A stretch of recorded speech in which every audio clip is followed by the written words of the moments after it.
ओमज्ञानतिमिरान्धस्य ज्ञानाञ्जनशलाकया चक्षुरुन्मीलितं येन तस्मै श्रीगुरवे नमः।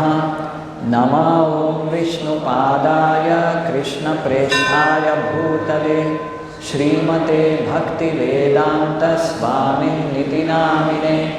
नमस्ते सारस्वते देवे गौरवाणी प्रचारिणे निर्विशेष शून्यवादी पाश्चात्यदेशतारिणे। जय श्री कृष्ण चैतन्य प्रभो नित्यानंद श्री अद्वैत गदाधर श्रीवासादि गौरभक्तवृंद। हरे कृष्णा कृष्ण कृष्ण हरे हरे, हरे राम राम राम हरे हरे। हरे कृष्णा कृष्ण कृष्ण हरे हरे, हरे राम राम राम हरे हरे। हरे कृष्णा कृष्ण कृष्ण हरे हरे, हरे राम राम राम हरे हरे।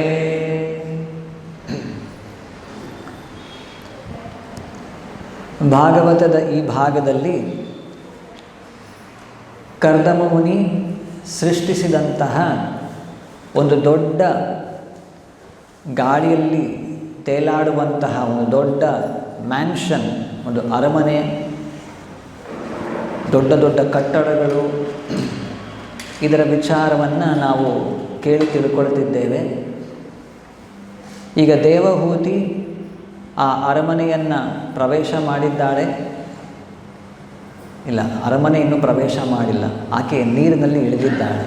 ಅಲ್ಲಿ ಸಹಸ್ರಾರು ಗಂಧರ್ವ ಕನ್ಯೆಯರು ಈಗ ಆಕೆಯನ್ನು ಇಲ್ಲಿ ಕೊಟ್ಟಿರುವ ಪ್ರಕಾರ ಸ್ನಾನ ಮಾಡಿಸಿ ವಸ್ತ್ರ ಆಭರಣ ಈ ರೀತಿ ಅಲಂಕಾರವನ್ನು ಮಾಡೋದರಲ್ಲಿ ಈಗ ತೊಡಗಿದ್ದಾರೆ.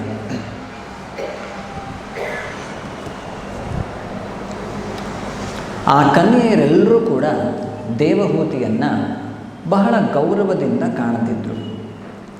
ಸ್ವತಃ ಅವರೆಲ್ಲರೂ ಕೂಡ ಹೇಗೆ ಆಕೆಯನ್ನು ಮುಂದೆ ತಂದರು, ಅಮೂಲ್ಯವಾದ ತೈಲ ಲೇಪಗಳಿಂದ ಆಕೆಗೆ ಸ್ನಾನ ಮಾಡಿಸಿದರು, ಸೊಗಸಾದ ನವೀನವಾದ ನಿರ್ಮಲವಾದ ವಸ್ತ್ರಗಳನ್ನು ಉಡುವುದಕ್ಕೆ ನೀಡಿದರು, ಪ್ರಜ್ವಲಿಸುವಂತಹ ಉತ್ಕೃಷ್ಟವಾದ ಅಮೂಲ್ಯ ರತ್ನಾಭರಣಗಳಿಂದ ಆಕೆಯನ್ನು ಶೃಂಗರಿಸಿದರು,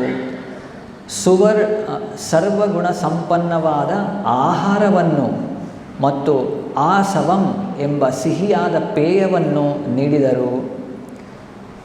ನಂತರ ದರ್ಪಣವೊಂದರಲ್ಲಿ ಆಕೆ ತನ್ನದೇ ಪ್ರತಿಬಿಂಬವನ್ನು ನೋಡಿಕೊಂಡಳು. ಹೀಗೆ ಆಕೆಯ ದೇಹವು ಸಂಪೂರ್ಣವಾಗಿ ಮಾಲಿನ್ಯ ಮುಕ್ತವಾಗಿತ್ತು. ಪುಷ್ಪಹಾರದಿಂದ ಶೋಭಿತಳಾಗಿದ್ದಳು. ನಿರ್ಮಲವಾದ ವಸ್ತ್ರ, ಮಂಗಳಕರವಾದ ತಿಲಕ ಚಿಹ್ನೆಗಳಿಂದ ಅಲಂಕೃತಳಾಗಿ ದಾಸಿಯರಿಂದ ತುಂಬ ಗೌರವಪೂರ್ವಕಳಾಗಿ ಸೇವಿತಳಾದಳು. ಈ ಎಲ್ಲ ವಿವರಣೆಯನ್ನು ನೋಡ್ತಿದ್ದೇವೆ. ಯಾರು ಆಧ್ಯಾತ್ಮಿಕ ಜೀವನದಲ್ಲಿ ಮುಂದೆ ಬರಬೇಕು ಅಂತಿದ್ದಾರೆ, ಆಧ್ಯಾತ್ಮಿಕ ಜೀವನವನ್ನು ಪಾಲನೆ ಮಾಡಬೇಕು, ಯಾರಿಗೆ ಇದರಲ್ಲಿ ಆಸಕ್ತಿ ಇದೆ, ಈ ರೀತಿಯ ಏನು ಒಂದು ಗಂಡು ಹೆಣ್ಣಿನ ಬಗ್ಗೆ ಆಗಲಿ ಅಥವಾ ಒಂದು ಹೆಣ್ಣು ಗಂಡಿನ ಬಗ್ಗೆ ಆಗಲಿ, ಅವರ ದೇಹ ಅಂಗಗಳು ಈ ಎಲ್ಲ ಇದನ್ನು ನೋಡೋದು, ಅದರ ಬಗ್ಗೆ ಮಾತನಾಡೋದು, ಅದರ ಬಗ್ಗೆ ಓದೋದು, ಕೇಳಿಸ್ಕೊಳ್ಳೋದು ಇವೆಲ್ಲವೂ ಕೂಡ ನಿಷಿದ್ಧ, ಪ್ರಾಹಿಬಿಟೆಡ್.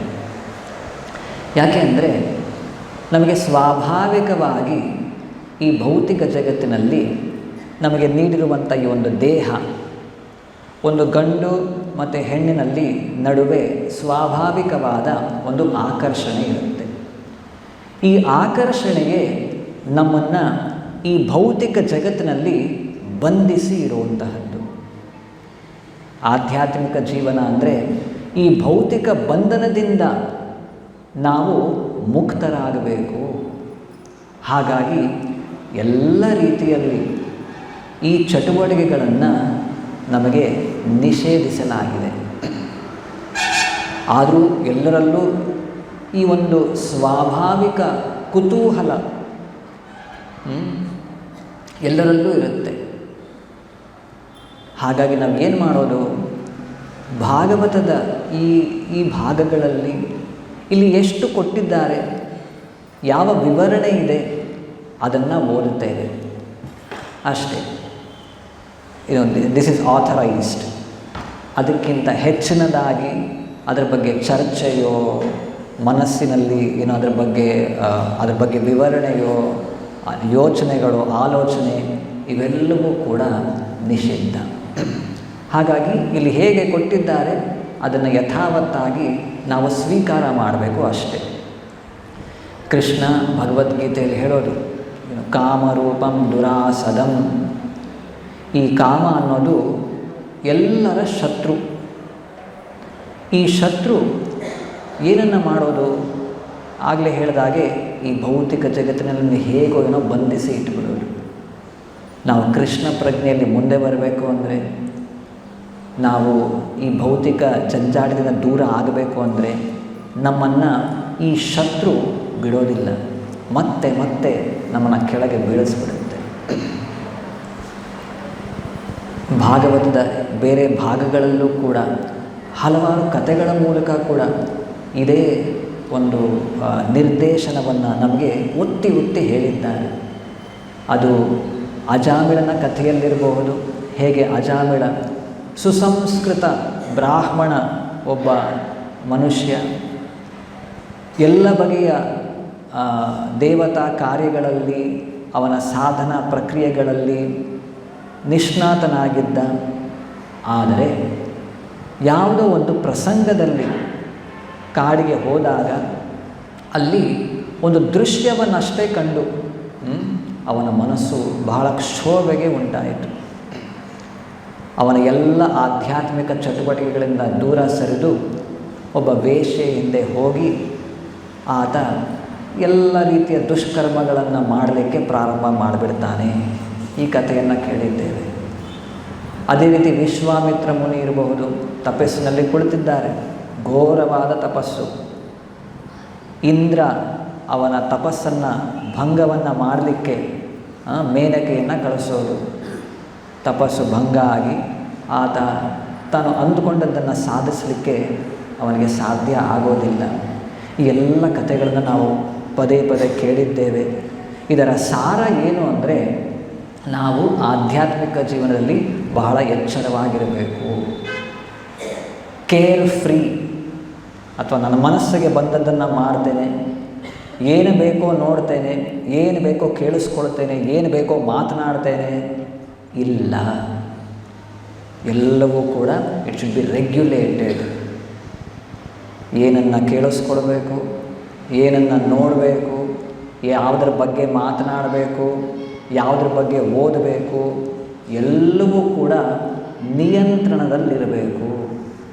ನನಗೇನು ಇಷ್ಟ, ನನ್ನ ಮನಸ್ಸಿಗೆ ಇಷ್ಟ, ನನ್ನ ಇಂದ್ರಿಯಗಳಿಗೆ ಏನು ಇಷ್ಟ, ಅದನ್ನು ಮಾಡ್ತೀನಿ ಅಂತ ಹೋದರೆ ನಮಗೆ ಮತ್ತು ಬೇರೆ ಪ್ರಾಣಿಗಳಿಗೆ ಯಾವುದೇ ವ್ಯತ್ಯಾಸ ಇರೋದಿಲ್ಲ. ಹಾಗಾಗಿ ಮನುಷ್ಯ ಜನ್ಮ, ಮಾನವ ಜನ್ಮ ದೊಡ್ಡದು. ಇದು ಉನ್ನತವಾದ ಒಂದು ಅಚೀವ್ಮೆಂಟ್, ಒಂದು ಅತ್ಯುನ್ನತ ಆಧ್ಯಾತ್ಮಿಕ ಪ್ರಗತಿಯನ್ನು ಸಾಧಿಸಲಿಕ್ಕೆ ಇರುವಂಥ ಒಂದು ಸಾಧನ. ಅದನ್ನು ಹೇಗಂದರೆ ಹಾಗೆ ಪ್ರಾಣಿಗಳ ರೀತಿ ನಾವು ಬಳಸೋ ಹಾಗೆ ಇಲ್ಲ. ಈ ಮಾತನ್ನು ಯಾತಕ್ಕೆ ಇಷ್ಟು ಹೇಳ್ತಿದ್ದೇನೆ ಅಂದರೆ, ನಾವು ಈಗ ಪ್ರಾರಂಭದಲ್ಲಿ ಮನಸ್ಸನ್ನು ಹೇಗೆ ಬೇಕೋ ಹಾಗೆ ಬಿಟ್ಟರೆ ಏನಾಗುತ್ತೆ, ಈ ಕಾಮ ಅಥವಾ ಕಾಮವಾಸನೆ ಅನ್ನೋ ಒಂದು ಶತ್ರು ಬಲಿಷ್ಠಗೊಂಡು ಒಂದು ಸಮಯದಲ್ಲಿ ನಮಗೆ ಅದನ್ನು ನಿಯಂತ್ರಣ ಮಾಡಲಿಕ್ಕೆ ನಮಗೆ ಸಾಧ್ಯ ಆಗೋದಿಲ್ಲ. ಹಾಗಾಗಿ ಪ್ರಾರಂಭಿಕ ಹಂತದಲ್ಲೇ ಇದರ ನಿಯಂತ್ರಣವನ್ನು ನಾವು ಮಾಡಬೇಕು. ಇದನ್ನು ಮಾಡಬೇಕು ಅಂದರೆ ಅದರ ಬಗ್ಗೆ ಸರಿಯಾದ ಜ್ಞಾನ ನಮ್ಮಲ್ಲಿ ಇರಬೇಕು. ಒಂದು ಉದಾಹರಣೆ ಮೂಲಕ ಇದರ ಬಗ್ಗೆ ಹೇಳ್ತಾರೆ. ಹೇಗೆ ಒಂದು ದೊಡ್ಡ ವಾಹನ, ಒಂದು ಗಾಡಿ, ಲಾರಿ ಇರ್ಬೋದು, ಬಸ್ ಇರ್ಬೋದು, ಬಹಳ ದೊಡ್ಡ ವಾಹನಗಳಿವೆ, ಬಹಳ ವೇಗವಾಗಿ ಹೋಗ್ತಿರುತ್ತೆ. ಆ ವೇಗವಾಗಿ ಹೋಗುವಂಥ ವಾಹನವನ್ನು ನಾವು ಹೇಗೋ ಹಾಗೆ ನಿಲ್ಲಿಸ್ಲಿಕ್ಕೆ ಬರೋದಿಲ್ಲ. ಅಯ್ಯೋ ದೊಡ್ಡ ಗಾಡಿ ಬರ್ತಾ ಇದೆ, ಈಗೇನು ಆಕ್ಸಿಡೆಂಟ್ ಆಗಿಬಿಡುತ್ತೆ, ಅದನ್ನು ನಿಲ್ಲಿಸಬೇಕು ಅಂತ ಹೋಗಿ ಅದನ್ನು ಚಕ್ರ ಹಿಡ್ಕೊಳ್ಳೋದು, ಅದನ್ನು ಕೈಯಲ್ಲಿ ಸಾಧ್ಯವೇ ಇಲ್ಲ. ಅದು ನಮ್ಮನ್ನೇ ಮೇಲೆ ಹೋಗ್ಬಿಡುತ್ತೆ. ಅಷ್ಟು ವೇಗವಾಗಿ ಬರುವಾಗ ಅದನ್ನು ನಿಲ್ಲಿಸ್ಲಿಕ್ಕೆ ಆಗೋದಿಲ್ಲ. ಅದನ್ನು ಅಂತೂ ನಿಲ್ಲಿಸಬೇಕಂದ್ರೆ ಆ ಗಾಡಿಯ ಒಳಗಡೆ ಒಂದು ಸಾಧನವನ್ನು ಕೊಟ್ಟಿದ್ದಾರೆ, ಒಂದು ಬ್ರೇಕ್ ಇದೆ. ಅಲ್ಲಿ ಹೋಗಿ ಪ್ರೆಸ್ ಮಾಡಿದರೆ ಸರಿಯಾಗಿ ಆಗ ಆ ವಾಹನ ನಿಯಂತ್ರಣಕ್ಕೆ ಬರುತ್ತೆ. ಇದನ್ನು ನಾವು ಅರ್ಥ ಮಾಡಿಕೊಳ್ಬೇಕಾಗಿರೋದು. ಶಾಸ್ತ್ರದಲ್ಲಿ ಕೊಟ್ಟಿದ್ದಾರೆ, ಈ ಕಾಮ ಅನ್ನೋದು ಒಬ್ಬ ಮನುಷ್ಯನ ನಿಜವಾದ ಶತ್ರು. ಪ್ರಾರಂಭದಲ್ಲೇ ಭಗವದ್ಗೀತೆಯ 3ನೇ ಅಧ್ಯಾಯದಲ್ಲಿ ಇವೆಲ್ಲವನ್ನು ಕೂಡ ಸಾಕಷ್ಟು ವಿಸ್ತಾರವಾಗಿ ಕೃಷ್ಣ ಹೇಳೋದು. ಇಂದ್ರಿಯಾಣಿ ಪರಾಣಿ ಆಹುರ್ ಇಂದ್ರಿಯೇಭ್ಯ ಪರಂ ಮನಃ ಮನಸಸ್ತು ಪರಾ ಬುದ್ಧಿರ್ ಯೋ ಬುದ್ಧೇ ಪರತಸ್ತು ಸಹ. ಇಂದ್ರಿಯಗಳಿವೆ, ಇಂದ್ರಿಯಗಳು ಯಾವಾಗಲೂ ಕೂಡ ಇಂದ್ರಿಯದ ಆ ಒಂದು ಭೋಗ ವಸ್ತುವಿನ ಕಡೆ ಯಾವಾಗಲೂ ಕೂಡ ಅದರ ಆಸಕ್ತಿ ಇರುತ್ತೆ. ಆದರೆ ಇಂದ್ರಿಯಗಳಿಗಿಂತ ಉನ್ನತವಾದ ಸ್ಥಾನದಲ್ಲಿ ಮನಸ್ಸು ಇದೆ. ಇಂದ್ರಿಯಾಣಿ ಪರಾಣಿ ಆಹುರ್ ಇಂದ್ರಿಯೇಭ್ಯ ಪರಂ ಮನಃ. ಮನಸ್ಸಿಗಿಂತ ಉನ್ನತವಾದ ಸ್ಥಾನದಲ್ಲಿ ಯಾವುದಿರೋದು? ಬುದ್ಧಿ. ಬುದ್ಧಿಯ ಮೂಲಕ ನಾವು ಮನಸ್ಸನ್ನು ನಿಯಂತ್ರಣ ಮಾಡಬೇಕು. ಯೋ ಬುದ್ಧೇ ಪರತಸ್ತು ಸಹ. ಬುದ್ಧಿಗಿಂತ ಮಿಗಿಲಾಗಿರೋದು ಆತ್ಮ. ಏವಂ ಬುದ್ಧೇ ಪರಂ ಬುದ್ಧ್ವಾ ಸಂಸ್ತಭ್ಯ ಆತ್ಮಾನಂ ಆತ್ಮನಃ. ನಮ್ಮ ಬುದ್ಧಿಯನ್ನು ಉಪಯೋಗಿಸಿ ನಾವು ನಮ್ಮ ಮನಸ್ಸು ಇಂದ್ರಿಯಗಳನ್ನು ನಿಯಂತ್ರಣದಲ್ಲಿ ಇಟ್ಕೊಳ್ಬೇಕು. ನಾವು ಇಲ್ಲಿ ಬುದ್ಧಿಯನ್ನು ಉಪಯೋಗಿಸದೇ ಇದ್ದರೆ ಅದು ಸಾಧ್ಯ ಆಗೋದಿಲ್ಲ. ಮನಸ್ಸು ಬೇಕಾದನ್ನು ಕೇಳುತ್ತೆ, ಇಂದ್ರಿಯಗಳು ಬೇಕಾದನ್ನು ಕೇಳುತ್ತೆ, ಅವೆಲ್ಲವನ್ನು ಒದಗಿಸ್ತಾ ಹೋದರೆ ನಮ್ಮನ್ನು ಜೀವ ಫೇಲೆ ವಿಷಯ ಸಾಗರೆ, ವಿಷಯ ಸಾಗರದಲ್ಲಿ ನಮ್ಮನ್ನು ದೊಡ್ಡ ಸಮುದ್ರದಲ್ಲಿ ತಳ್ಳಿಬಿಡುತ್ತೆ. ಆ ಸಮುದ್ರದಲ್ಲಿ ದೊಡ್ಡ ದೊಡ್ಡ ಮೀನು ಮೊಸಳೆಗಳು ಬಂದು ನಮ್ಮನ್ನು ತಿಂದು ನಮ್ಮ ಆಧ್ಯಾತ್ಮಿಕ ಜೀವನವನ್ನು ನಾಶ ಮಾಡಿಬಿಡುತ್ತೆ. ಹಾಗಾಗಿ ಏವಂ ಬುದ್ಧೇ ಪರಂ ಬುದ್ಧ್ವಾ ಸಂಸ್ತಭ್ಯ ಆತ್ಮಾನಂ ಆತ್ಮನಃ. ಬುದ್ಧಿಯ ಮೂಲಕ, ಅದು ಯಾವುದೋ ಬುದ್ಧಿನೂ ಅಲ್ಲ, ನಾವು ಸಂಪೂರ್ಣ ಕೃಷ್ಣ ಪ್ರಜ್ಞೆಯ ಬುದ್ಧಿ, ಭಗವದ್ಗೀತೆ, ಭಾಗವತ, ಇಲ್ಲಿ ಕೊಟ್ಟಿರುವಂತಹ ಉಪದೇಶಗಳಿಂದ ರೂಪುಗೊಂಡಂತಹ ಬುದ್ಧಿಯ ಮೂಲಕ ನಾವು ಇಂದ್ರಿಯಗಳನ್ನು, ಮನಸ್ಸನ್ನು ನಿಗ್ರಹ ಮಾಡಬೇಕು. ಇನ್ನೊಂದು ಸುಲಭ ವಿಧಾನ ಯಾವುದು? ಈ ಬುದ್ಧಿಯನ್ನು ಭಗವಂತನ ಸೇವೆಯಲ್ಲಿ ತೊಡಗಿಸೋದು, ಮನಸ್ಸನ್ನು ಭಗವಂತನ ಸೇವೆಯಲ್ಲಿ ತೊಡಗಿಸೋದು, ಇಂದ್ರಿಯಗಳನ್ನು ಭಗವಂತನ ಸೇವೆಯಲ್ಲಿ ತೊಡಗಿಸೋದು. ಹೀಗೆ ಮಾಡಿದಾಗ, ಯಾಕೆಂದರೆ ಇಂದ್ರಿಯಗಳಿಗೆ, ಮನಸ್ಸಿಗೆ, ಬುದ್ಧಿಗೆ ಎಲ್ಲಕ್ಕೂ ಕೂಡ ಒಂದು ಆನಂದ, ಸಂತೋಷ ಬೇಕು. ನಾವು ಉನ್ನತವಾದ ಆಧ್ಯಾತ್ಮಿಕ ಆನಂದವನ್ನು ನಾವು ಕೊಡದೇ ಇದ್ದರೆ ಏನಾಗುತ್ತೆ? ಯಾವುದೋ ತುಚ್ಛ ಕ್ಷಣಿಕ ಸುಖಕ್ಕೆ ನಾವು ಬಿದ್ದು ಬಿಡುತ್ತೇವೆ. ಇದನ್ನು ಅರ್ಥ ಮಾಡಿಕೊಂಡು ನಾವು ನಮ್ಮ ಎಲ್ಲ ಇಂದ್ರಿಯಗಳನ್ನು, ಮನಸ್ಸನ್ನು, ಬುದ್ಧಿಯನ್ನು ಮಯ್ಯೇವ ಮನ ಆದತ್ಸ್ವ ಮಯಿ ಬುದ್ಧಿ ನಿವೇಶಯ ನಿವಸಿಷ್ಯಸಿ ಮಯ್ಯೇವ ಅತ ಊರ್ಧ್ವಂ ನ ಸಂಶಯ. ನಮ್ಮ ಮನಸ್ಸು, ಬುದ್ಧಿ ಎಲ್ಲವನ್ನೂ ಕೂಡ ಮಯ್ಯೇವ ಕೃಷ್ಣನಲ್ಲಿ ನಾವು ತೊಡಗಿಸಬೇಕು. ಈ ರೀತಿ ಮಾಡಿದಾಗ ನಾವು ಈ ಭೌತಿಕ ಬಂಧನದಿಂದ ದೂರ ಆಗಿ ಭಗವಂತನ ಧಾಮಕ್ಕೆ ಹೋಗಲಿಕ್ಕೆ ಅರ್ಹರಾಗ್ತೇವೆ. ಇದು 1ನೇ ಪಾಠ. ಮತ್ತು ಮುಂದೆ ಇಲ್ಲಿ ದೇವಹೂತಿಯ ಬಗ್ಗೆ ಹೇಗೆ ಆಕೆ ಅಲಂಕಾರ ಮಾಡಿಕೊಂಡಿದ್ದು, ವಸ್ತ್ರವನ್ನು ತೊಟ್ಟಿದ್ದು, ಮತ್ತು ಸ್ನಾನದ ಬಗ್ಗೆ ಹೇಳ್ತಾರೆ. ಶಿರಸ್ನಾನ ಅಥವಾ ಮಲಸ್ನಾನ ಅಂದರೆ ಬರೀ ದೇಹ ಅಷ್ಟೇ ಸ್ನಾನ ಮಾಡೋದು, ತಲೆಗೆ ಸ್ನಾನ ಮಾಡೋದು, ಸಾಕಷ್ಟು ವಿವರಣೆ ಇಲ್ಲೆಲ್ಲ ಇದೆ. ನಾವು ಭಗವಂತನ ಭಕ್ತರಾಗಿ, ವೈಷ್ಣವರಾಗಿ, ಅದರಲ್ಲೂ ವಿಶೇಷವಾಗಿ ನಾವೆಲ್ಲ ಗೌಡಿಯ ವೈಷ್ಣವರು, ಶ್ರೀ ಚೈತನ್ಯ ಮಹಾಪ್ರಭುಗಳನ್ನು ಅನುಸರಿಸ್ತಿರೋರು. ನಾವು ಕೂಡ ನಮ್ಮ ದೇಹವನ್ನು ಸರಿಯಾಗಿ ಇಟ್ಕೊಳ್ಬೇಕು. ಉಡುಪು, ತೊಡುಗೆ ಇವೆಲ್ಲವೂ ಕೂಡ ಒಂದು ನಿಯಂತ್ರಣದಲ್ಲಿರಬೇಕು. ದೇಹವನ್ನು ನಾವು ಕೂಡ ಅಲಂಕಾರ ಮಾಡಿಕೊಳ್ಬೇಕು. ಹೇಗೆ, ಯಾವುದರ ಮೂಲಕ, ಶಾಸ್ತ್ರ ಏನು ಹೇಳುತ್ತೆ, ಕೆಲವು ಅಂಶಗಳನ್ನು ನೋಡೋಣ. ನೋಡಿ, ಇಲ್ಲಿ ಸ್ವಸ್ತಿ ಅಯನಂ,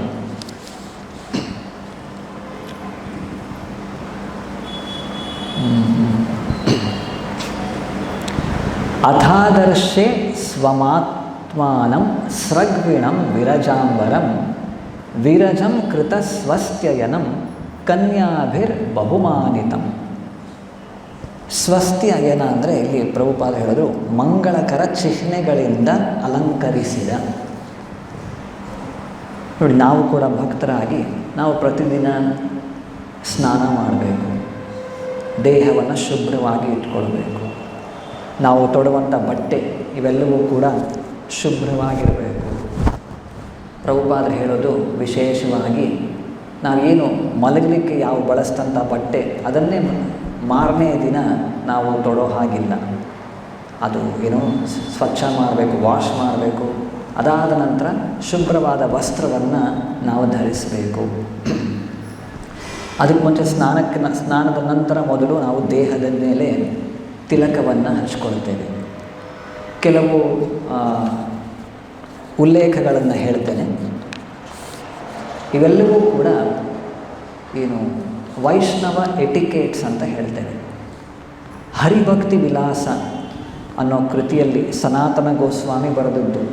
ಸನಾತನ ಗೋಸ್ವಾಮಿಗಳಿಗೆ ಚೈತನ್ಯ ಮಹಾಪ್ರಭುಗಳು ವಾರಾಣಸಿಯಲ್ಲಿ ಉಪದೇಶವನ್ನು ನೀಡ್ತಾರೆ. ಅವರಿಗೆ ಒಂದು ಟಾಸ್ಕ್ ಕೊಡ್ತಾರೆ. ಹೇಗೆ ಭಗವಂತನ ಭಕ್ತರು ಯಾವ ರೀತಿ ಅವರ ನಡವಳಿಕೆ, ಅವರ ಉಡುಗೆ ತೊಡುಗೆ, ವಿಚಾರ ಎಲ್ಲ ಹೇಗಿರಬೇಕು ಎಲ್ಲ ವಿಸ್ತಾರವಾಗಿ ಅವರು ಅದರಲ್ಲಿ ಬರೆದಿದ್ದಾರೆ. ಅಲ್ಲಿನ ಕೆಲವು ಉಲ್ಲೇಖಗಳನ್ನು ನಾನು ಓದಿ ಹೇಳ್ತೇನೆ.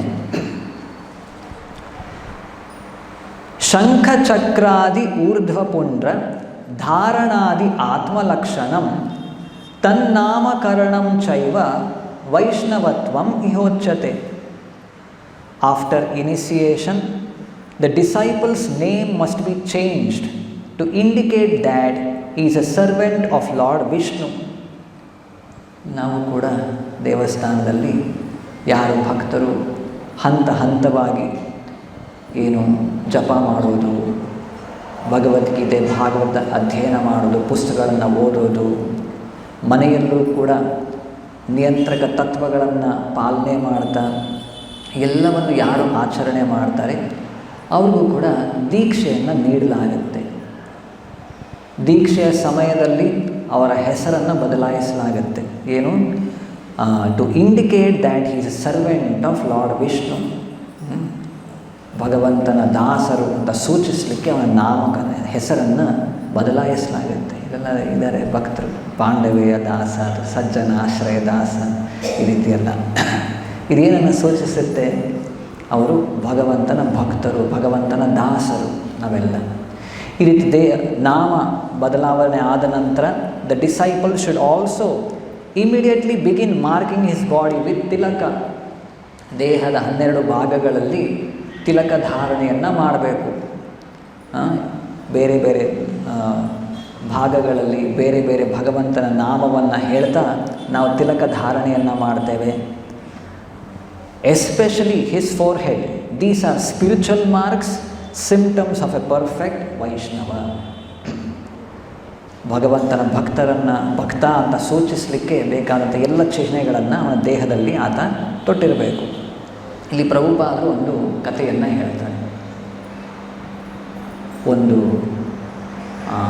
ಫ್ಯಾಕ್ಟ್ರಿ ಇರುತ್ತೆ. ಬಹಳಷ್ಟು ಜನ ಅಲ್ಲಿ ಕೆಲಸಕ್ಕೆ ಹೋಗ್ತಿರ್ತಾರೆ, 100 ಜನ. ಅಲ್ಲಿ ಎಲ್ಲರೂ ಕೂಡ ಹಿಂದೂ ಸಮುದಾಯದ ಎಲ್ಲ ಭಕ್ತರು, ವಿಶೇಷ ವೈಷ್ಣವರೇ ಹೋಗ್ತಿರ್ತಾರೆ, ಅಲ್ಲಿ ಕೆಲಸ ಮಾಡ್ತಿರ್ತಾರೆ. ಕೆಲವು ದಿನಗಳ ನಂತರ ಅಲ್ಲಿಯ ಒಂದು ಮ್ಯಾನೇಜ್ಮೆಂಟ್ ಬದಲಾಗುತ್ತಂತೆ.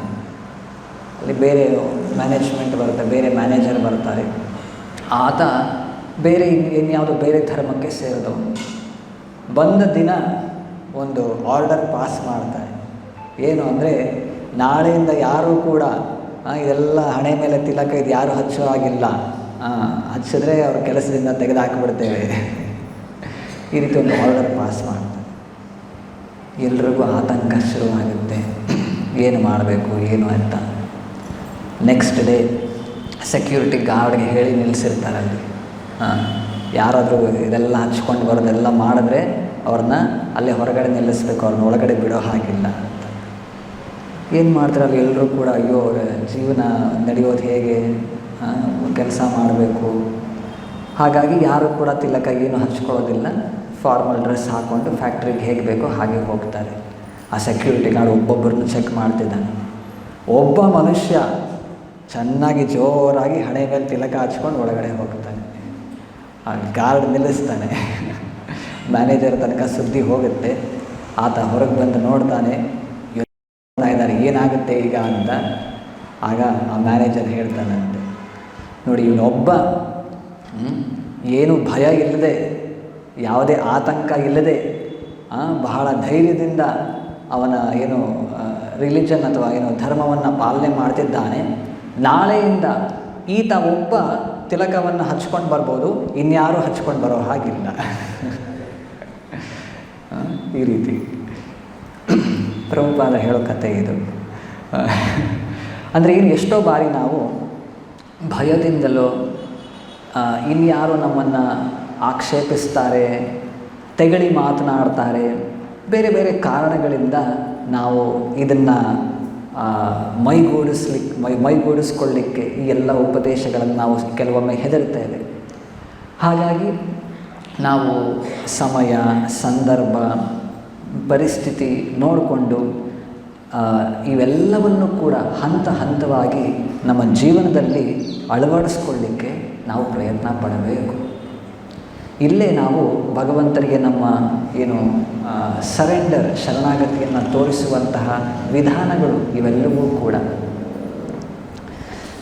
ಇನ್ನೊಂದು ಕಡೆ ಪ್ರಭುಪಾದರು ಹೇಳೋದು, every soldier has got a uniform dress according to the army etiquette of regulation. Therefore, the army of Krishna consciousness must have at least the tilak on the forehead in all conditions. ಯಾವುದಿಲ್ಲ ಅಂದರೂ at least ಹಣೆ ಮೇಲೆ ತಿಲಕ at least ಇರಬೇಕು. ಒಂದು army ಅಂದರೆ ಅಲ್ಲಿ dress ಇರುತ್ತೆ, ಅವ್ರದ್ದೊಂದು ಹೇರ್ ಸ್ಟೈಲ್ ಇರುತ್ತೆ, ಎಲ್ಲ ರೆಗ್ಯುಲೇಷನ್ಸ್ ಇರುತ್ತೆ. ಅದೇ ರೀತಿ ಒಬ್ಬ ಭಕ್ತನು ಅಂದರೆ ಏನಿಲ್ಲ ಅಂದರೂ ಕೂಡ ಅವನ ಹಣೆ ಮೇಲೆ ತಿಲಕ ಇರಬೇಕು ಅಂತ. While decorating the body with tilaka, we give protection to the body by chanting 12 names of Vishnu. ದೇಹದ ಮೇಲೆ ನಾವು ತಿಲಕ ಧಾರಣೆ ಮಾಡುವಾಗ ಭಗವಂತನ ನಾಮವನ್ನು ಹೇಳ್ತಾ ಧಾರಣೆ ಮಾಡ್ತೇವೆ. ಇಲ್ಲಿ ಪ್ರಭುಪಾದರು ಹೇಳೋದು ಇನ್ನೊಂದು ಕಡೆ, we give protection to the body. ನಮ್ಮ ದೇಹಕ್ಕೆ ಭಗವಂತನ ನಾಮವನ್ನು ಹೇಳ್ತಾ ರಕ್ಷಣೆಯನ್ನು, ಒಂದು ರಕ್ಷಾ ಕವಚವನ್ನು ನಾವು ಕೊಡ್ತಾ ಇದ್ದೇವೆ. ಇದು ಭಾಗವತದ 10ನೇ ಅಧ್ಯಾಯದಲ್ಲಿ ವಿಸ್ತಾರವಾಗಿ ಕೊಟ್ಟಿದ್ದಾರೆ. ಪೂತನೆಯ ಸಂಹಾರ ಆದ ನಂತರ ತಾಯಿ ಯಶೋದೆಗೆ ಬಹಳ ಭಯ ಉಂಟಾಗತ್ತೆ. 3 ತಿಂಗಳ ಮಗು, ಇನ್ನು ಕೃಷ್ಣ, ಅಯ್ಯೋ ಅಂಥ ದೊಡ್ಡ ರಾಕ್ಷಸಿ ಬಂದು ಈತನನ್ನು ಕೊಲ್ಲಲಿಕ್ಕೆ ಪ್ರಯತ್ನ ಪಟ್ಟಳು. ಹೇಗೋ ಏನೋ ಭಗವಂತನ ಅನುಗ್ರಹದಿಂದ ಈಗ ಕೃಷ್ಣ ಉಳ್ಕೊಂಡಿದ್ದಾನೆ, ಈಗ ಅವನಿಗೆ ರಕ್ಷಣೆಯನ್ನು ನೀಡಬೇಕು. ಆಕೆಗೆ ಬಹಳ ಭಯ ಉಂಟಾಗಿ ಅವನಿಗೆ ಸ್ನಾನ ಮಾಡಿಸಿ ಎಲ್ಲ ರೀತಿ ಆಕೆಯು ಕೂಡ ಕೃಷ್ಣನಿಗೆ ತಿಲಕವನ್ನು ಹಚ್ತಾಳೆ. ಬೇರೆ ಬೇರೆ ನಾಮಗಳನ್ನು ಉಚ್ಚಾರಣೆ ಮಾಡ್ತಾ ಕೃಷ್ಣನ ಎಲ್ಲ ಭಾಗಕ್ಕೂ ಕೂಡ ರಕ್ಷಣೆ ಭಗವಂತ ನೀಡಲಿ ಅಂತ ತಿಲಕವನ್ನು ಆಕೆ ಕೂಡ ಹಚ್ಚೋದನ್ನು ನಾವು ಭಾಗವತದ ಕಥೆಯಲ್ಲಿ ಕೇಳಿದ್ದೇವೆ. 12 ತಿಲಕ ಮಂತ್ರ ಏ 12 ನಾಮ ಆಚಮನೆ ಏ ನಾಮೆ ಸ್ಪರ್ಶಿ ತತ್ತತ್ ಸ್ಥಾನ. ಇನ್ ಕಲಿಯುಗ one can hardly acquire gold or jeweled ornaments, but the 12 tilaka marks on the body are sufficient as auspicious decorations to purify the body. ಇಲ್ಲಿ ದೇವಹೂತಿ ನೋಡ್ತಿದ್ದೇವೆ ನಾವು. ಆಕೆ ಪ್ರಜ್ವಲಿಸುವಂತಹ ಉತ್ಕೃಷ್ಟವಾದ ಮತ್ತು ಅಮೂಲ್ಯವಾದ ರತ್ನಾಭರಣಗಳಿಂದ ಆಕೆಯನ್ನು ಶೃಂಗರಿಸಿದರು. ಸರ್ವ ಈ ರೀತಿಯಲ್ಲ, ಏನು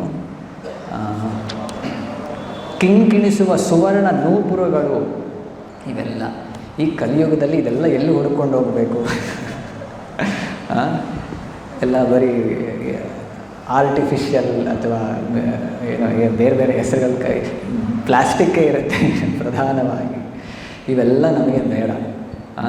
ನಾವು ದೇಹವನ್ನು ಅಲಂಕಾರ ಮಾಡಿಕೊಳ್ಳಿಕ್ಕೆ ಚೆನ್ನಾಗಿ ಭಗವಂತನ ನಾಮವನ್ನು ಹೇಳ್ತಾ ತಿಲಕ ಧಾರಣೆ ಮಾಡಿದ್ರೆ ಎಲ್ಲ ರೀತಿಯ ಎವ್ರಿಥಿಂಗ್ ಇಸ್ ಡನ್. ಓಕೆ, ಈ ತಿಲಕದ ಬಗ್ಗೆ. ಮತ್ತು ಕಂಠಿಮಾಲೆ, ಪದ್ಮಪುರಾಣದ ಒಂದು ಮಾತು, ಯೇ ಕಂಠಲಗ್ನ ತುಳಸಿ ನಡಿನಾಕ್ಷಮಾಲ ತೇ ವೈಷ್ಣವ ಭುವನಂ ಆಶು ಪವಿತ್ರಯಂತಿ. ಯಾರು ಕಂಠದಲ್ಲಿ ತುಳಸಿ ಮಾಲೆಯನ್ನು ಧರಿಸಿರ್ತಾರೆ, their presence makes the world purified and anywhere they remain they make that place as good as Vaikuntha. ಯಾರು ಬರೀ ತುಳಸಿ ಮಾಲೆಯನ್ನು ಧರಿಸಿ ಆ ಮನುಷ್ಯ ಎಲ್ಲೆಲ್ಲಿ ಹೋಗ್ತಾನೆ ಆ ಎಲ್ಲ ಸ್ಥಾನವನ್ನು ಕೂಡ ಪರಿಶುದ್ಧಗೊಳಿಸ್ತಾನೆ, ವೈಕುಂಠ ಸದೃಶ ರೀತಿ ಮಾಡ್ತಾನೆ. ಹರಿನಾಮಾಕ್ಷರಯುತಂ ಭಾಲೆ ಗೋಪಿ ಮೃದಂತಿಕಂ ತುಳಸಿ ಮಾಲಿಕೋರಸ್ಕಂ ಸ್ಪೃಶೇಯುರ್ ನ ಯಮೋದ್ಭಟಾ. ಯಾರು ಸದಾ ನಮ್ಮ ನಾಲ್ಗೆಯಲ್ಲಿ ಭಗವಂತನ ನಾಮವನ್ನು ಹೊಂದಿದ್ದಾರೆ, ಗೋಪಿ ಚಂದನದಿಂದ ತಿಲಕ ಧಾರಣೆ ಮಾಡಿದ್ದಾರೆ, ತುಳಸಿ ಮಾಲಿಕೋರಸ್ಕಂ ಕಂಠದಲ್ಲಿ ತುಳಸಿ ಮಾಲೆಯನ್ನು ಧರಿಸಿದ್ದಾರೆ, ನ ಸ್ಪೃಶೇಯುರ್ ಯಮೋದ್ಭಟಾ. ಯಮದೂತರು ಯಮಭಟರು ಅಂತಹವರನ್ನು ಸ್ಪರ್ಶ ಕೂಡ ಮಾಡೋದಿಲ್ಲ. ಈಗಾಗಲೇ ಏನು ಅಜಾಮಿಳನ ಕಥೆಯಲ್ಲಿ, ಅಜಾಮಿಳ ಕಥೆ ಆದ ನಂತರ ಯಮರಾಜ ಅವನಿಗೆಲ್ಲ ದೂತರಿಗೆ ಆರ್ಡರ್ ಕೊಟ್ಟಿದ್ದಾನೆ, ಆಜ್ಞೆ ಮಾಡಿದ್ದಾನೆ. ಏನು? ಯಾರು ಕೃಷ್ಣ ನಾಮವನ್ನು ಹೇಳ್ತಿದ್ದಾರೆ ಅಥವಾ ಯಾರು ಈ ಥರ ತುಳಸಿ ಮಾಲೆಯನ್ನು ಧರಿಸಿದ್ದಾರೆ ಅಂದರೆ ಅವರೆಲ್ಲ ವೈಷ್ಣವರು, ಅವರ ಮೇಲೆ ನಮಗೆ ಯಾವುದೇ ಜ್ಯೂರಿಸ್ಡಿಕ್ಷನ್ ಇಲ್ಲ, ಅಧಿಕಾರ ಇಲ್ಲ, ನಮ್ಮ ಅಧಿಕಾರ ವ್ಯಾಪ್ತಿಯಿಂದ ಹೊರಗಿದ್ದಾರೆ, ಅವ್ರನ್ನ ಟಚ್ ಮಾಡೋ ಹಾಗಿಲ್ಲ, ಅವ್ರನ್ನ ಸ್ಪರ್ಶ ಮಾಡೋ ಹಾಗಿಲ್ಲ. ಅಂತೂ ಏನೋ ತಪ್ಪಿ ನೀವೇನಾದರೂ ಮಾಡಿದ್ದೇ ಆದರೆ ಸಾಕ್ಷಾತ್ ಶ್ರೀಮನ್ನಾರಾಯಣನೇ ಬಂದು ಅವನ ಗದೆ ಚಕ್ರದ ಮೂಲಕ ನಮಗೆ ಶಿಕ್ಷೆಯನ್ನು ನೀಡುತ್ತಾನೆ. ಹಾಗಾಗಿ ಭಕ್ತರ ಬಳಿ ಹೋಗಬೇಡಿ ನೀವು. ಇದು ಯಮಭಟರಿಗೆ ಯಮಧರ್ಮರಾಜ ಕೊಟ್ಟಿರುವಂಥ ಆದೇಶ. ಮತ್ತು ಇನ್ನೊಂದು, ಇದು ಬಹಳ ಸ್ವಲ್ಪ, ಇದನ್ನು ಕೇಳಿಸ್ಕೊಂಡು ನಿಮಗೆಲ್ರಿಗೂ ಕೂಡ ಕಷ್ಟ ಅನ್ನಿಸ್ಬೋದು, ಆದರೂ ಹೇಳ,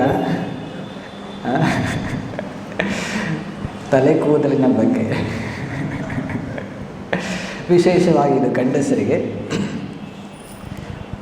ಪ್ರಭುಪಾದರು ಒಂದು ಪತ್ರದಲ್ಲಿ ಅವರ ಭಕ್ತರಿಗೆ ಹೇಳೋದು, unless absolutely necessary one should keep head shaven and not allow the hair to grow long.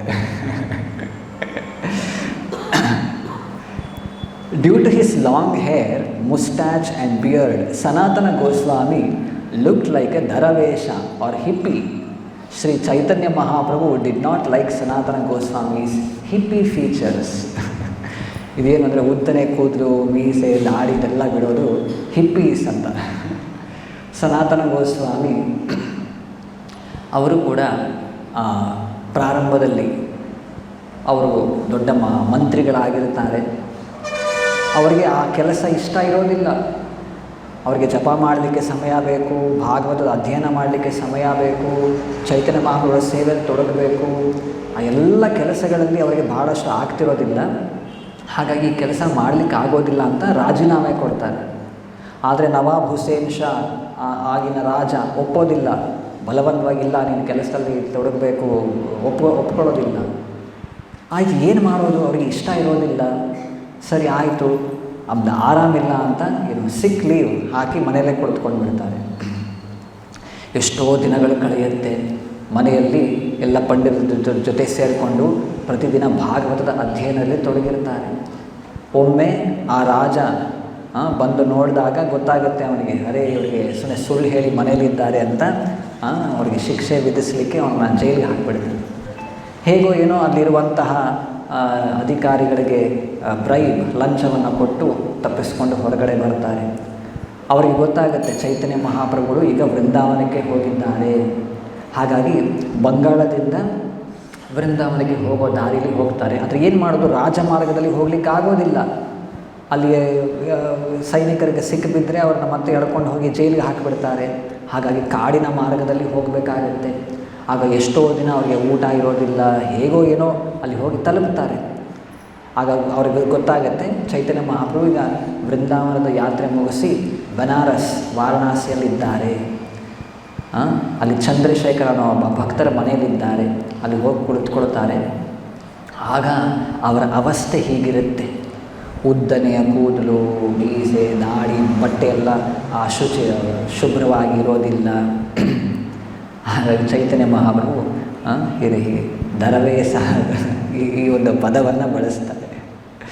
ಹೀಗೆ if anyone with long hair or beard wants to join this Krishna consciousness movement and live with us, he must similarly shave himself clean. The followers of Sri Chaitanya Mahaprabhu consider long hair objectionable. ಯಾಕಂದರೆ ನಾವು ಭಗವಂತನ ವಿಗ್ರಹ ಆರಾಧನೆಯಲ್ಲಿ ತೊಡಗಿರ್ತೇವೆ. ಕೂದಲು ಇವೆಲ್ಲವೂ ಕೂಡ ಮುಚ್ಚಿ ಅಶುಚಿಯಾದಂತಹದ್ದು.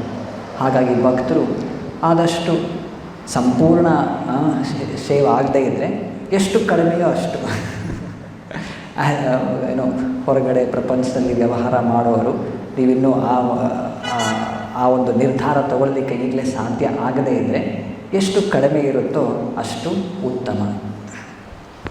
ಮತ್ತು dress of a Vaishnava, a devotee's clothing must be simple, clean and distinctive so as to remind people of Krishna.